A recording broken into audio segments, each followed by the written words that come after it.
চলে এসেছি আজকে নতুন একটা রেসিপি নিয়ে। আসসালামু আলাইকুম ফ্রেন্ড, সবাই কেমন আছেন? আশা করি সবাই খুব ভালো আছেন। তো যে কোনো অনুষ্ঠান বাড়িতেই চানা পনিরের মশলা রেসিপিটা সার্ভ করা হয়ে থাকে। লুচি, পরোটা, পুরি সবের সাথে কিন্তু গরম গরম সার্ভ করে খেতে কিন্তু দুর্দান্ত হয়, অসম্ভব টেস্টি হয়। কিভাবে হয় সেটা আজকে আপনাদের দেখাবো। হুবহু একদম সেই রকম টেস্ট আজকে আপনাদের দেখাবো। এই রেসিপিটা আপনারা দেখতে থাকুন, আশা করছি আপনাদের ভালো লাগবে। প্রথমেই আমি পনির নিয়েছি। এখানে পনিরটাকে আমি ছোট ছোট টুকরো করে কেটে নিচ্ছি। প্রথমে স্লাইস করে কেটে নিয়েছি, তারপরে এরকম ছোট ছোট টুকরো করে কেটে নেব। তো এখন আমার পনিরগুলো সবগুলো কেটে নেওয়া হয়ে গেছে। একটা ননস্টিকের কড়াই আমি এখানে বসিয়ে দিয়েছি, ফ্রাই প্যান। তো তার মধ্যে আমি পনিরগুলো দিয়ে দিচ্ছি। অল্প একটু তেল দিয়ে নিয়ে অল্প একটু নুন দিয়ে নিচ্ছি। এবারে হালকা একটু লাল লাল করে ভেজে নেব। আলুও কিন্তু নিয়েছি আমি, ঠিক সেমভাবে কেটে নিয়েছি। দেখুন পনিরগুলো একটা পিঠ কিন্তু সুন্দর লাল করে ভেজে নেওয়া হয়ে গেছে। এবারে এইগুলোকে আমি তুলে নিচ্ছি। এবারে আলু কেটে রেখেছি, সেইগুলোও আমি সেমভাবে ভেজে নেব। তো একটা পাত্রে আমি পনিরগুলো ঢেলে নিচ্ছি। আপনারা কিন্তু এই রেসিপিটা একবার বানিয়ে দেখতে পারেন, হুবহু একদম সেই অনুষ্ঠান বাড়ির মতো স্বাদ পাবেন, কথা দিচ্ছি। তো পনিরটা আমি ঢেলে নিলাম। এবারে যে আলু কুচিয়ে রেখেছিলাম, ছোট ছোট পনিরের মতো টুকরো করেই আলুগুলো কেটে নিয়েছি। আলুটাকেও ভেজে নিচ্ছি। অল্প একটু তেল দিয়ে নিলাম, আঁচটাকে কমিয়ে দেব আর ঢেকে দিয়ে আমি এটাকে ভেজে নেব, একটু সেদ্ধ করে নেব। এবারে একটা মশলা বানিয়ে নেব, যার মধ্যে আমি দিয়ে নিচ্ছি চা চামচের 3 চামচ পরিমাণ পোস্ত। এবারে এটাকে একটু শুকনোখানি ঘুরিয়ে নেব, শুকনো অবস্থাতেই ঘুরিয়ে নেব, এতে করে পোস্তটা বেটে নিতে সুবিধা হয়। অল্প একটুখানি নুন দিয়ে নিচ্ছি। তো এর সাথে আমি আরেকটা উপকরণ অ্যাড করব, সেটা হলো চারমগজ।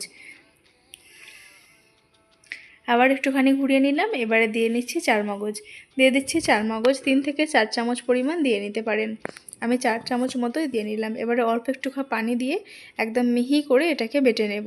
তো এখন এইদিকে আলুটাও আমার ভাজা হয়ে গেছে আর মশলাটাও বেটে নেওয়া হয়ে গেছে। তো আরও কিছু উপকরণ আমার বেটে নিয়েছি, আগের থেকেই আমি একটুখানি রেডি করে নিয়েছি। পেঁয়াজ বাটা 3টে মিডিয়াম সাইজের পেঁয়াজকে বেটে নিয়েছি মিহি করে। এবারে একটা কড়াই বসিয়ে নিয়েছি, যার মধ্যে আমি সর্ষের তেল দিয়ে নিলাম। ফোড়নে দিয়ে দিচ্ছি শুকনো লঙ্কা, একটুখানি গোটা জিরে আর তেজপাতা। এবারে দিয়ে নেব ওই যে পেঁয়াজটাকে বেটে রেখেছিলাম। 3টে একটু বড় সাইজের পেঁয়াজ নিয়েছি, 3টে পেঁয়াজকে বেটে নিয়েছি। এবারে তেলের মধ্যে ওই ফোড়নগুলো দিয়ে পেঁয়াজটাকে দিয়ে নিতে হবে। পেঁয়াজটাকে একটুখানি ভেজে নিতে হবে। যখন একটুখানি পেঁয়াজের যে পানিটা বের হয়েছিল সেটা শুকিয়ে যাবে, তখন এর মধ্যে আমি দিয়ে নেব রসুন বাটা। আদা রসুন বাটা একসাথে দিতে পারেন, তবে কিন্তু রান্নাটার স্বাদ কিন্তু অন্যরকম আসবে। এইভাবে একবার করে দেখবেন। রসুনটাকে দিয়ে একটুখানি ভেজে নিয়েছি। রসুনের কাঁচা গন্ধটা চলে গেলে আদা বাটাটা দিয়ে দিলাম। তো আদা রসুনের বাটাটার পরিমাণটা হলো চা চামচের 1 চামচ করে। এবারে ওই যে পোস্ত আর চারমগজ বাটা রেখেছিলাম সেটা এর মধ্যে দিয়ে নিচ্ছি।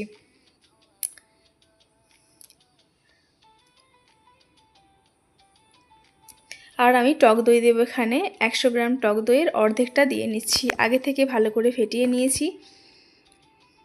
আঁচটা একটুখানি কমিয়ে দিলাম আর দিয়ে দেবো এখানে শুকনো মশলাগুলো। দিয়ে নিচ্ছি হলুদ গুঁড়ো আর দিয়ে দেবো লঙ্কার গুঁড়ো। যেহেতু এখানে আমি কাঁচা লঙ্কা পেস্ট ব্যবহার করিনি, তাই এখানে শুকনো লঙ্কার গুঁড়োটাই আমি ব্যবহার করছি। এখানে আমার আর কিছু মশলা লাগবে না, আমি ভালো মতো কষিয়ে নেব। আর ওই মিক্সিং জারটাকে একটুখানি ধুয়ে পানি দিয়ে নিলাম। এবারে এই পানিটা দেওয়ার পরে ভালো মতো একটুখানি কষিয়ে নিতে হবে। এবারে কিছুক্ষণ কষিয়ে নেওয়ার পরে একটুখানি নুন দিয়ে দিলাম আমি। আর যখন তেলটা ছেড়ে আসবে তখন এই যে ছোলাটা সেদ্ধ করে রেখেছিলাম, 3টে সিটি দিয়েছি আমি প্রেসার কুকারে। ওটা দিলে যথেষ্ট। ভেজে রাখা পনির, ভেজে রাখা আলু সবগুলো আমি এখানে দিয়ে একবার ভালোভাবে মিক্স করে নেব।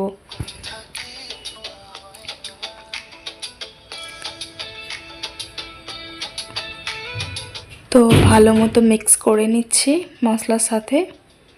ফ্লেমটা এখন আমার লোতে আছে। ভালো মতো মিক্স করা হয়ে গেলে এখানে আমি গরম পানি অ্যাড করে দেব। তো যে কোনো রান্নাতে চেষ্টা করবেন আপনারা গরম পানি ইউজ করতে, তাহলে সেই তরকারির স্বাদটা কিন্তু অনেকটাই ভালো আসে।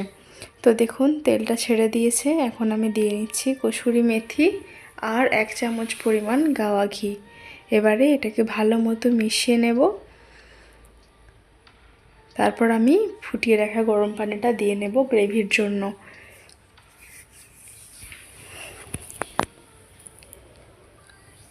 আবারও ভালোভাবে মিক্স করে নিলাম।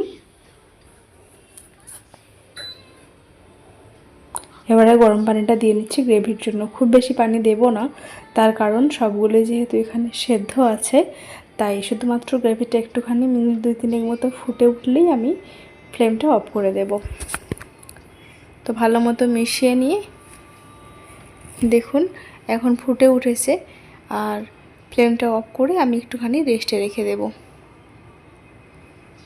তো হয়ে গেল আমার আজকের রেসিপি।